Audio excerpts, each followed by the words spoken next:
Mister Banerjee আর mister Basu, এই কথাটা একদম ভালো করে মাথায় রাখবেন যে আমাদের কোম্পানি গ্রো করছে মানে যে কোয়ালিটি নিয়ে কোনো রকম কম্প্রোমাইজ করব তা কিন্তু কখনো না। আমাদেরকে ফর্সা হওয়ার ক্রিমের কোয়ালিটি আরো হাই করতে হবে। যেমন কয়লা থেকে চকচকে হীরের জন্ম হয়, ঠিক তেমনটা যেন ফর্সা হওয়ার জন্য প্রত্যেকটা মানুষের ঘরে আমাদের কোম্পানির ক্রিম থাকে।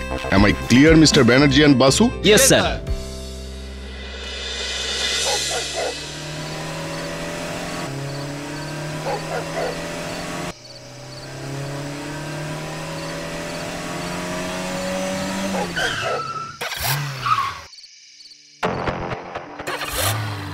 আহা, এ আবার কি হলো? গাড়িটা বন্ধ হয়ে গেল কেন? আরে দূর বাবা, এই গাড়িটাকে এখনই খারাপ হতে হলো? কিছুই তো বুঝতে পারছি না। না, এ মেকানিক ছাড়া উদ্ধার করা যাবে না। কিন্তু এই নির্জন জায়গায় মেকানিক কি করে পাবো? দেখি অনলাইনে যদি কোনো মেকানিক সার্ভিস পাওয়া যায়। হ্যালো, হ্যাঁ, আমার গাড়িটা মাঝ রাস্তায় খারাপ হয়ে গেছে। লোকেশন? হ্যাঁ হ্যাঁ বলছি, পলাশডাঙ্গা মেইন রোড থেকে বাঁ দিকের রাস্তায় ঢুকে।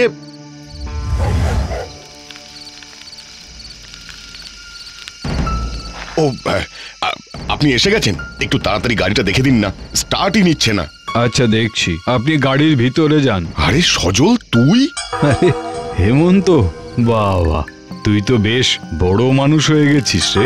কোট প্যান্ট, বড় গাড়ি, আর তোর একই হাল। কি করব বল, এটাই জীবন।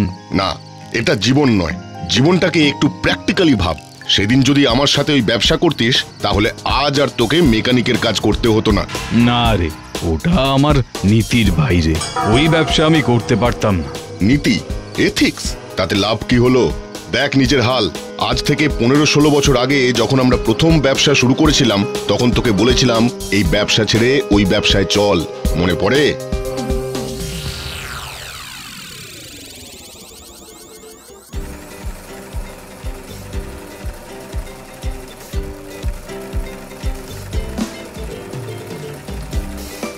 না না, হবে না, হবে না সজল। আমি বলছি শোন, ওই টেক্সটাইলের মার্কেটে কিন্তু প্রচন্ড কম্পিটিশন।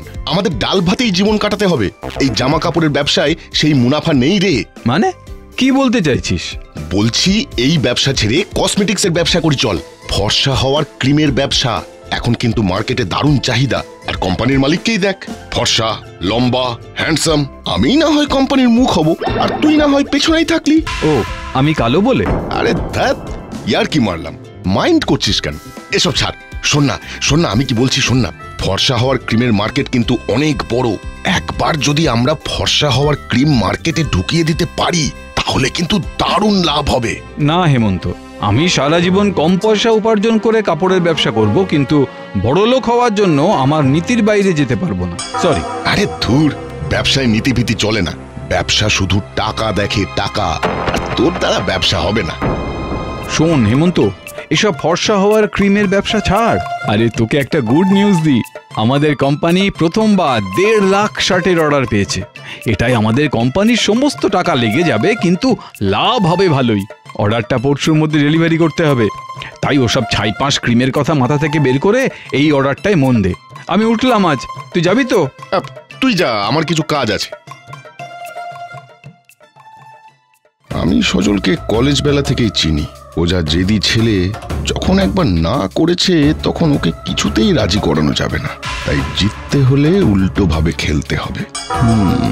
আচ্ছা, যদি এই অর্ডারটাকেই মাঝ রাস্তায় উধাও করে দিই তাহলে আমাদের কোম্পানি লস খাবে। কিন্তু তখন পেট বাঁচানোর তাগিদে সজল ফর্সা হওয়ার ক্রিমের ব্যবসা করতে বাধ্য হবে।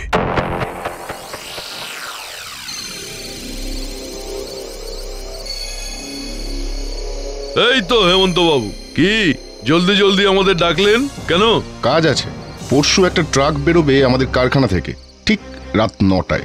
গোলপার্ক দিঘির রাস্তা ক্রস করবে 9:30টায়। ঠিক তখন তোমরা ট্রাকটাকে আটকে লুট করে নিও। আর কাজটা যেন খুব ঠান্ডা মাথায় হয়।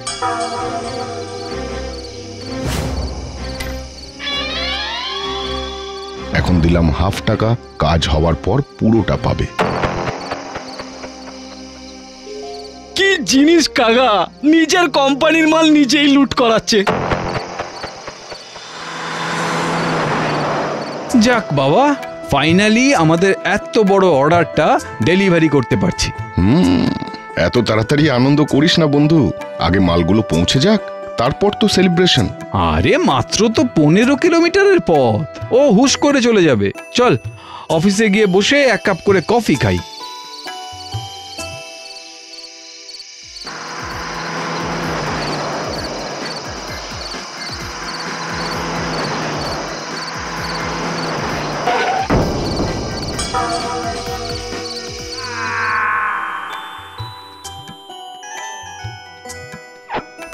হ্যালো, কি কি কি বলছেন? ট্রাক লুট? ইস, আমাদের এত বড় অর্ডার, এত লক্ষ টাকার মাল সব শেষ হয়ে গেল।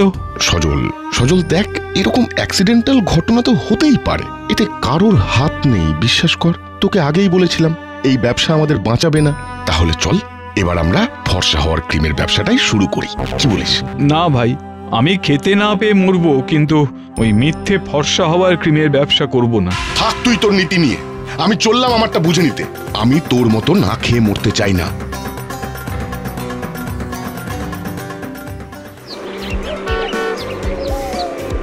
হ্যাঁ, আপনার 50,000 পিস ফর্সা হওয়ার ক্রিম তো? হ্যাঁ হ্যাঁ হ্যাঁ, অর্ডারটা কালকেই ডেলিভারি করে দেবো। হুম।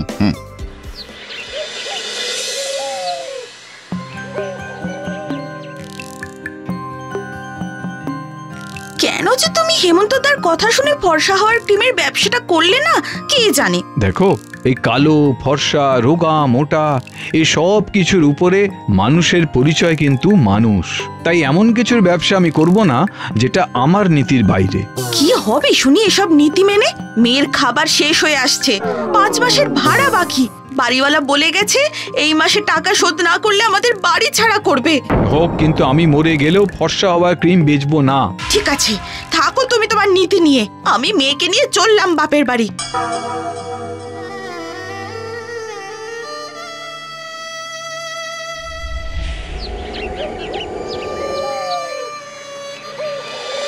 তোর জীবনে এত কিছু ঘটে গেছে সজল, যোগাযোগ না থাকায় আমি জানতেও পারিনি। কিন্তু আমি এখন সব জেনে গেছি হেমন্ত। আমি জেনে গেছি যে তুই আমাকে দিয়ে ফর্সা হওয়ার ক্রিমের ব্যবসা করানোর জন্য ওই দিন ট্রাক লুট করিয়েছিলিস। কি দরকার ছিল বন্ধু? সব তো ভালোই চলছিল। আমাকে ক্ষমা করে দে সজল, আসলে আসলে আমি তাড়াতাড়ি বড় হতে চেয়েছিলাম, জানিস। তুই তখন সোজা কথায় শুনিসনি, তার জন্য আমাকে বাঁকা পথ নিতে হয়েছে। হ্যাঁ, বড় হওয়া খুব ভালো, কিন্তু ভালো হওয়া আরো বড়। ক্ষতি তো আমার হলো বল। কোম্পানি উঠে গেল, আমার বউ, মেয়ে, সংসার সব হারিয়ে গেল, এমনকি আমার জীবনটাও গেল। আর ওদিকে তুই ফুলে ফেঁপে উঠলি। জীবন গেল মানে? হ্যাঁ, ঠিক শুনেছিস। এই ধার দেনার একাকিত্বের জীবন থেকে বাঁচতে আমি এই দুনিয়া ছেড়ে চলে গিয়েছিলাম। কি ফালতু বকছিস? কি দুনিয়া ছেড়ে চলে গেছিস মানে? তাহলে তুই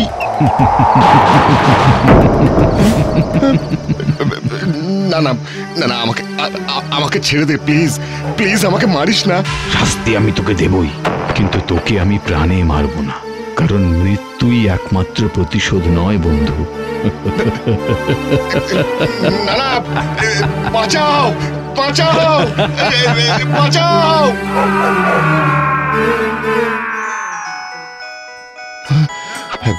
হ্যালো স্যার দেবরাজ বলছি। আমাদের কাছে একটা বিশাল বড় অর্ডার এসেছে স্যার, ফর্সা হওয়ার ক্রিমের, প্রায় 1 লাখ বাক্স। আপনি আজ অফিসে আসলে ডিলটা ক্লোজ করে দেব। বাহ, গুড নিউজ। আমি আসছি।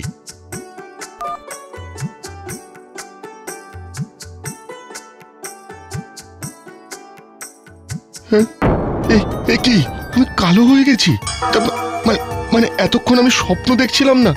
সজল সত্যি সত্যি এসেছিল, আমাকে প্রাণে না মেরে এইভাবে শাস্তি দিয়ে গেল। না, আবার ভুল করছি আমি। এটা শাস্তি নয়, এটা আমার শিক্ষা। কারণ কালো হওয়া কোনো শাস্তি হতে পারে না, জীবনটাই আসল। কালো, ফর্সা, রোগা, মোটা এসবের উপরেই তো জীবন। তাই আমি আজ থেকে আর ফর্সা হওয়ার ক্রিম বিক্রি করব না। হ্যালো, হ্যাঁ দেবরাজ, যে অর্ডার একটু আগেই পেয়েছিলে সেটা ক্যান্সেল করে দাও। আর আমরা আজ থেকে ফর্সা হওয়ার ক্রিম বিক্রি করব না। হ্যাঁ, তাহলে কিসের ব্যবসা করব স্যার? আজ থেকে আমরা আবার জামা কাপড়ের ব্যবসা শুরু করব, আর কোম্পানির নাম দেব হেমন্ত সজল H&S টেক্সটাইল।